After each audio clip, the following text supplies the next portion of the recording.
Qu'est-ce que je poursuis? Je poursuis afin que nous puissions atteindre à découvrir qu'est-ce que la sagesse des Égyptiens qui a rendu Moïse puissant en parole et puissant en œuvre, qui peut aussi nous rendre puissants en parole et puissants en œuvre. Parce que Dieu n'a pas effacé tout ce que Moïse a appris en Égypte. Dieu s'en est servi.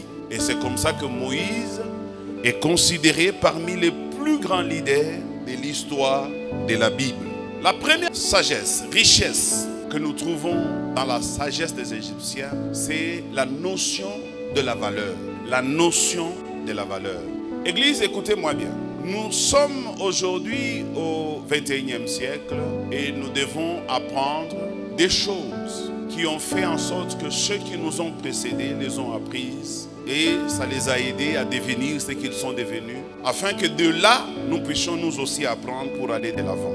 Même l'onction du Saint-Esprit, vous le savez, elle est très importante lorsqu'elle trouve une tête bien pleine, lorsqu'elle trouve de la valeur dans une personne. Les gens ne cherchent que celui qui a de la valeur. Tu veux que les gens te cherchent, il faut que tu crées de la valeur. Il faut que tu entretiennes de la valeur. Il faut que tu sois un homme et une femme de valeur. Il faut que tu sois une personne, même dans l'église, sois un chrétien qui renferme des valeurs. Ne sois pas un chrétien terre à terre. Ne sois pas une femme terre à terre. Ne sois pas un monsieur terre à terre. Il faut avoir de la valeur. Quand quelqu'un a de la valeur, tout le monde le respecte. Tout le monde a besoin de lui. Et tout le monde le cherche. On a cherché Jésus parce qu'on savait qu'en allant vers Jésus, on a des bénéfices. En allant vers Jésus, on apprendra. En allant vers Jésus, on sera béni. Le deuxième point que j'ai constaté chez les Égyptiens, c'est-à-dire, lorsqu'ils découvrent que quelqu'un a de la valeur, ils vont automatiquement s'incliner devant cette valeur-là. S'incliner devant cette valeur-là. Regardez Joseph. Il n'était pas égyptien. Joseph arrive en Égypte comme un esclave. Il travaille dans la maison de Potiphar comme un esclave.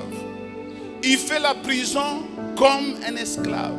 Mais puisque Joseph avait une valeur, puisque Joseph avait des qualités, des capacités, ils sont venus les chercher en prison. Parce qu'ils ont appris que dans une situation, il n'y a que celui qui a de la valeur qui peut venir régler et résoudre cette situation. Si tu es dans ce monde, mon frère et ma soeur, écoute-moi ce matin. Rends-toi valeureux, rends-toi intéressant, rends-toi indisponible. Fais en sorte qu'on ait besoin de toi. Fais en sorte qu'on te cherche. Il y a des gens, quand vous le perdez, vous sentez que vous avez perdu quelqu'un. Mais il y a aussi des gens, quand vous le perdez, vous ne sentez absolument rien. D'ailleurs, c'est même devenu un bon débarras. On souhaite même qu'il ne soit pas là. Il ne faudrait pas, papa et maman, que vos enfants, lorsque vous ne serez pas là, ils disent, enfin, il est parti. Enfin, il n'est plus là pour nous tracasser. Je dis toujours, ce que vous voudriez que les gens disent de vous quand vous ne serez pas là est conditionné par ce que vous faites maintenant pendant que vous êtes en vie. Si pendant que vous êtes en vie, vous ne faites absolument rien, ne vous attendez pas que quand vous ne serez pas là, les gens puissent commencer à admirer ce que vous n'avez jamais fait, ce que vous n'avez jamais été. Église et bien-aimés dans les Seigneurs, écoutez-moi. Cultivons cette notion de valeur. Cultivons cette notion de nous valoriser nous-mêmes et de prendre au sérieux notre vie et de mener notre vie avec toutes les considérations possibles. Et le monde va aussi nous considérer.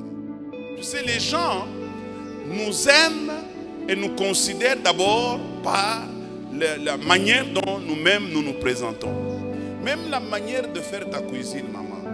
Prépare bien et présente bien ta cuisine. Tu peux avoir fait une très bonne cuisine, mais tu l'as mal présentée.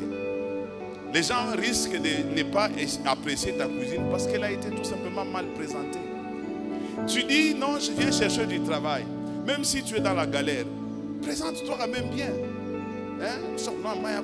On n'est pas là, mafuta bien. On n'a pas là, on a qu'un parfum. Tu sais, on dit toujours que l'argent appelle.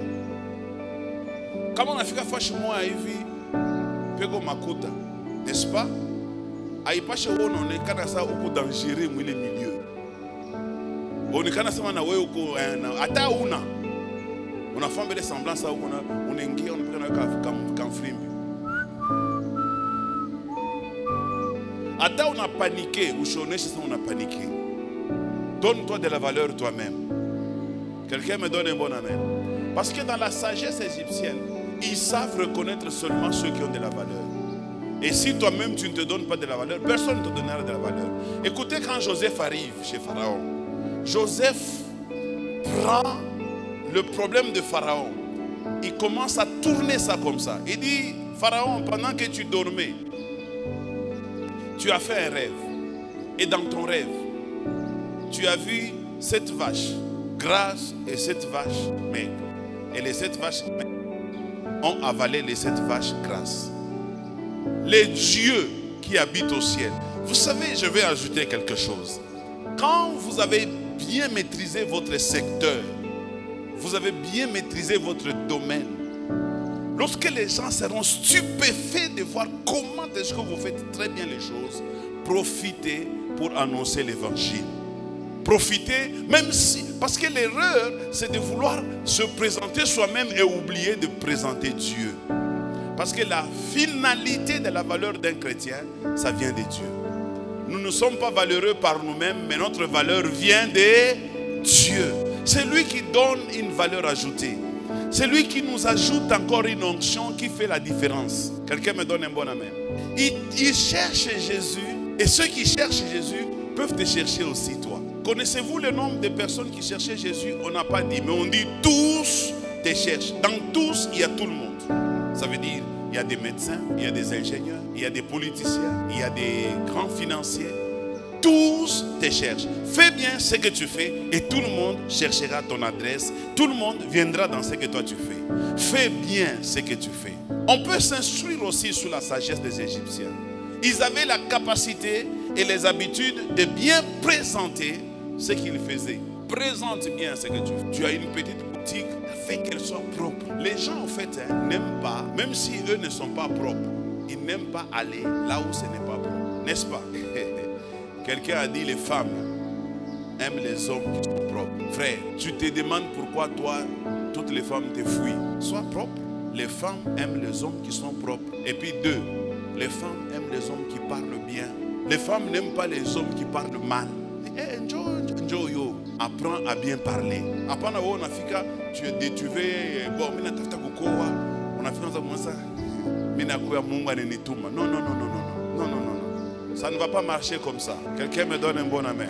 Ça moi j'appelle ça c'est de la triche. Il ne faut pas impliquer Dieu dans cette histoire. Même si Dieu m'a convaincu que je dois te suivre, mais moi-même, je dois jouer mon rôle. Après, on a fait ça, non. Mungu anasema kama unichike, mitakufa. Au moins chakufa. Si, moi chakufa. La valeur de l'homme, je l'ai dit au début, est constituée de ce qui sort dans sa bouche. Deuxièmement, constituée de la manière dont il présente sa chose. Apprenez à bien présenter votre chose. Je sais qu'ici, nous sommes réunis, il y a beaucoup de gens, chacun a une occupation différente de celle de nôtre, mais je voudrais que chacun comprenne par rapport à ce qu'il est en train de faire. Parce que l'amour aussi dépend de la manière dont on présente l'amour. Comment on est dans la Bible, on m'a fait bien luxueux là, on a mikarisha, on a mangé. Autant ça n'a qu'à m'apprendre qu'on a fait ça qu'on a engagé. Autant on a qu'à m'assumer que français n'a quoi? Oui, parce que moi il est ma milieu, il faut ça soit il a épitake. Moi je crois au nom de Jésus-Christ que l'Église doit aussi apprendre ce que le monde connaît. Parce que le monde connaît beaucoup de choses que nous ignorons.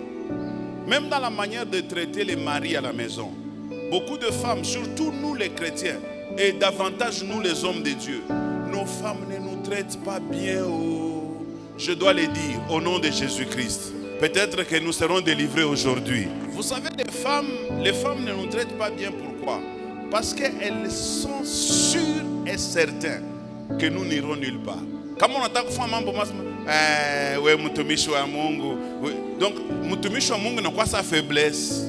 Maintenant, quand tu regardes de l'autre côté de l'Égypte, là-bas, le mari a la possibilité de devenir polygame. Et vous allez voir que la femme a beaucoup plus peur de perdre le mari et elle entretient beaucoup le mari. Dès que le mari se lève seulement sur le lit comme ça, la femme est là. Oui, papa. Vous savez, quand vous allez vers les femmes ici, que vous appelez les prostituées, les mondaines, pourquoi les femmes là peuvent troubler vos maris? Par les soins que ces femmes peuvent apporter à vos maris. Elles sont attentionnées. Vous, tellement que vous avez vécu beaucoup d'années avec le mari, vous commencez à les trouver vulgaires. Ma soeur, ton mari n'est pas vulgaire. Ne le sous-estime pas. Tu sais qu'il ne à comprendre les valeurs.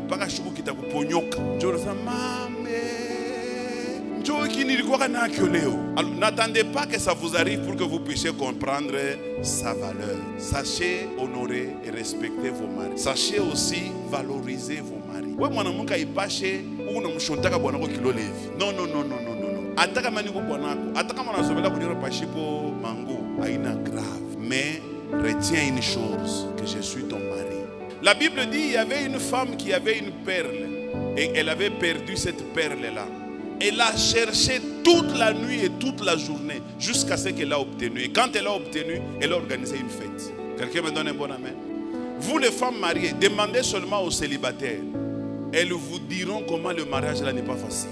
Mais quand toi tu as le mariage là,